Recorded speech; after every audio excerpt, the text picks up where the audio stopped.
Coldplay की concert की ticket बिक्री में ईडी ने की छापेमारी। ईडी ने ब्रिटिश रॉक बैंड कोल्डप्ले और दिलजीत दोसांझ के कॉन्सर्ट की टिकटों की अवैध बिक्री के मामले में दिल्ली, मुंबई, जयपुर, चंडीगढ़ और बेंगलुरु में छापेमारी की। यह कार्रवाई विभिन्न राज्यों में टिकट धोखाधड़ी से संबंधित एफआईआर के बाद की गई। ईडी ने 13 स्थानों पर छापे मारे हैं।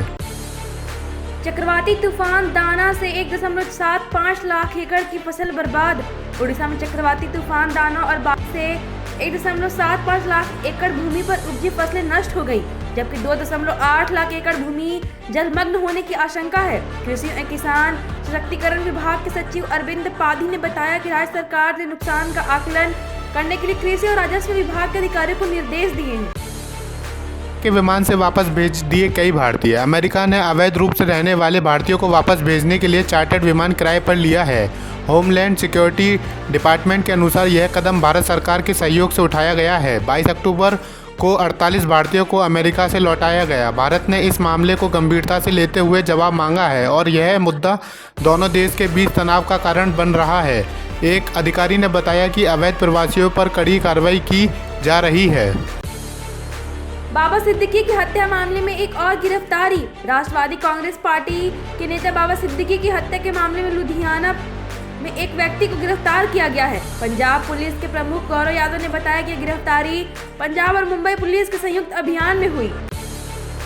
विधानसभा चुनाव के लिए कांग्रेस उम्मीदवारों की दूसरी सूची जारी। कांग्रेस ने महाराष्ट्र विधानसभा चुनाव के लिए 23 उम्मीदवारों की दूसरी सूची जारी की है।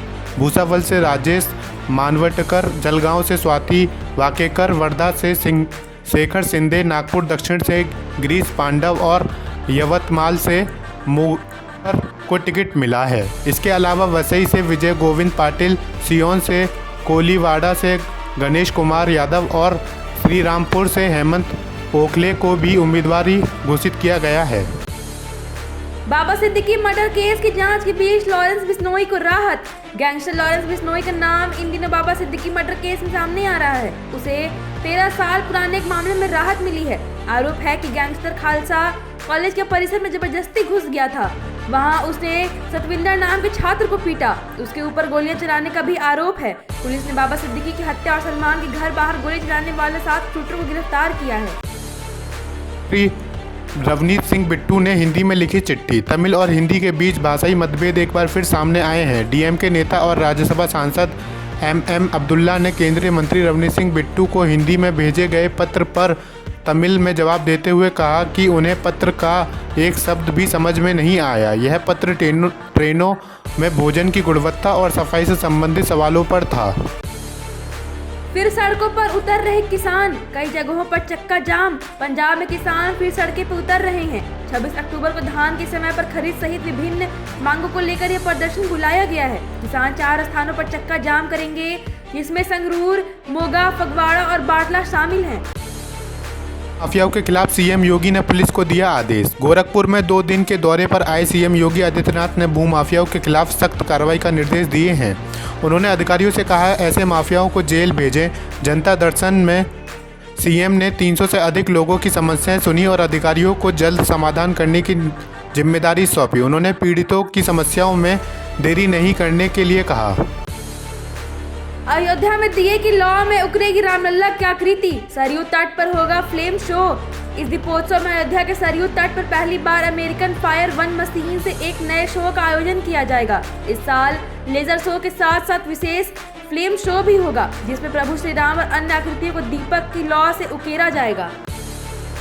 चुनाव के लिए स्टार प्रचारकों की सूची जारी की। यूपी की 9 विधानसभा सीटों के लिए 13 नवंबर को होने वाले उपचुनावों में समाजवादी पार्टी ने 19 स्टार प्रचारकों की सूची जारी की है।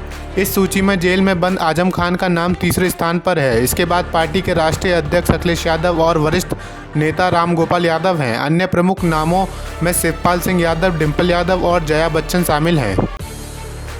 मेरठ, गाजियाबाद, नोएडा की हवा में घुला जहर। पश्चिमी यूपी में सूक्ष्म कणों के साथ अब कार्बन मोनोऑक्साइड भी बढ़ गया है। मेरठ, गाजियाबाद और नोएडा की कार्बन मोनोऑक्साइड की मात्रा मानकों से कई गुना ज्यादा है।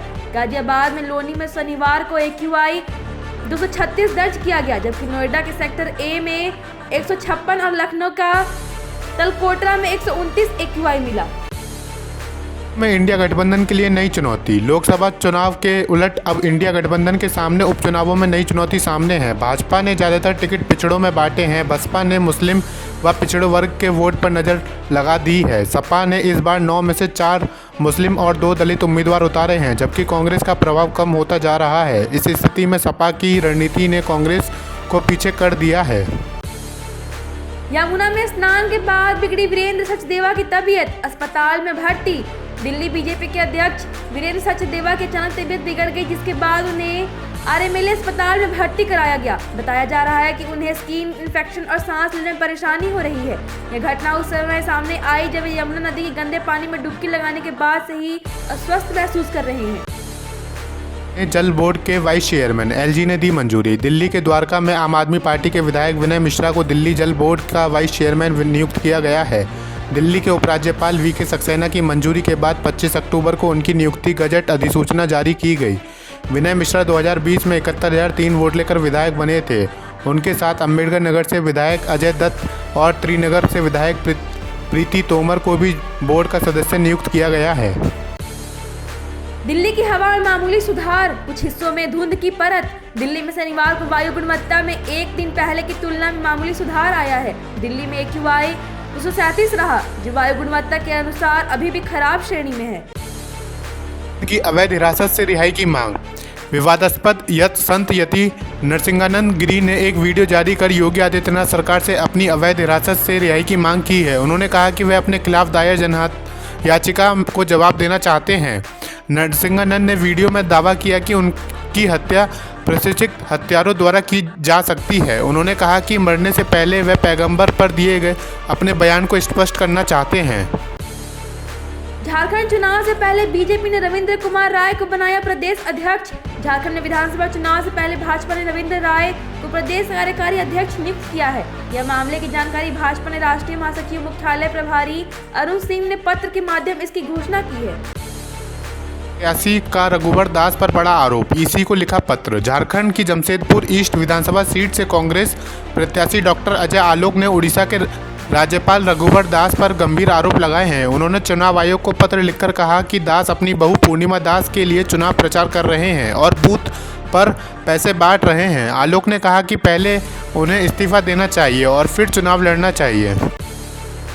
भाजपा ने महाराष्ट्र के लिए जारी की स्टार कैंपेनर्स की लिस्ट। भाजपा ने महाराष्ट्र चुनाव के लिए स्टार कैंपेनर्स की लिस्ट जारी कर दी है। इन नामों में प्रधानमंत्री नरेंद्र मोदी, जेपी नड्डा, अमित शाह, राजनाथ सिंह, नितिन गडकरी, शिवराज सिंह चौहान, हिमंत बिस्वा शर्मा, योगी आदित्यनाथ सिंह के नाम शामिल हैं। भूमि ईदगाह मामले में मुस्लिम पक्ष पहुंचा सुप्रीम कोर्ट। मथुरा के श्री कृष्ण जन्मभूमि शाही ईदगाह विवाद में मुस्लिम पक्ष ने हाईकोर्ट के आदेश के खिलाफ सुप्रीम कोर्ट में याचिका दायर की है। हाईकोर्ट ने इस मामले के सभी 15 वादों को एक साथ सुनाने का आदेश दिया था, जिसमें मुस्लिम पक्ष ने चुनौती दी है। सुप्रीम कोर्ट ने याचिका स्वीकार की है, लेकिन अगली सुनवाई की तारीख अभी तय नहीं की है। निज्जर हत्या मामले में कनाडा ने भारत को मृत्यु प्रमाण पत्र देने से किया इनकार। खालिस्तान समर्थक आतंकवादी हरदीप सिंह निज्जर की हत्या को लेकर बिना कोई सबूत दिए भारत पर आरोप लगाया। भारतीय जांच एजेंसी एनआईए ने निज्जर के मृत्यु प्रमाण पत्र की मांग की थी ताकि अदालतों में उसके मामले को दर्ज किया जा सके, लेकिन कनाडा ने इसे देने से भी मना कर दिया है। किसान विश्नोई विवाद में टिकैत की सलाह, माफी मांगे सलमान। किसान नेता राकेश टिकैत ने काला हिरण मामले को समाज से जुड़ा बताते हुए सलमान खान को सलाह दी है कि उन्हें मंदिर जाकर विश्नोई समाज से माफ़ी मांगनी चाहिए। टिकैत ने कहा, यदि सलमान खान ने माफ़ी नहीं मांगी तो जेल में बंद कोई व्यक्ति कब क्या कर दे कहा नहीं जा सकता। खालिस्तानी आतंकी पन्नू की संपत्तियों पर एनआईए की कार्रवाई। एनआईए ने खालिस्तानी आतंकी और सिख फॉर जस्टिस के प्रमुख गुरु परवंत सिंह पन्नू के चंडीगढ़, अमृतसर और पठानकोट में संपत्तियां कुर्क की हैं। पन्नू के खिलाफ एनआईए 6 मामलों की जांच कर रही है और अब तक 67 केस दर्ज किए गए हैं। 30,000 भारतीय विदेश मंत्रालय ने की सुरक्षा पर चर्चा। विदेश सचिव विक्रम मिस्री की अगुवाई में विदेश मंत्रालय ने संसदीय समिति को जानकारी दी कि इजरायल में लगभग 30,000 भारतीय नागरिक मौजूद हैं, जिनमें 9,000 निर्माण और 700 कृषि श्रमिक शामिल हैं। मंत्रालय ने भारतीय नागरिकों की मदद करने के अपने प्रयासों पर प्रकाश डाला और पीएम मोदी के इस रुख को दोहराया कि भारत संघर्ष का समाधान बातचीत से चाहता है। बारामूला में सेना के काफिले पर हमला, 2 जवान और 2 पुलियों की मौत। जम्मू कश्मीर के बारामूला में भारतीय सेना के काफिले पर हुए आतंकी हमले में 2 जवानों और 2 नागरिक पुलियों की मौत हो गई। सेना के मुताबिक पाकिस्तानी आतंकवादी घाटी में भय फैलाने के लिए कश्मीरी लोगों को निशाना बना रहे हैं। ईरान पर हवाई हमला, अमेरिका की चेतावनी। इजरायल ने शनिवार सुबह ईरान पर हवाई हमले किए और कहा कि उसने बैलिस्टिक मिसाइलों को जवाब में उसके सैन्य स्थानों को निशाना बनाया। विस्फोटों की आवाज़ ईरान की राजधानी तेहरान में भी सुनाई गई, लेकिन इस्लामी गणराज्य ने जोर देकर कहा कि इन हमलों से केवल सीमित क्षति हुई है।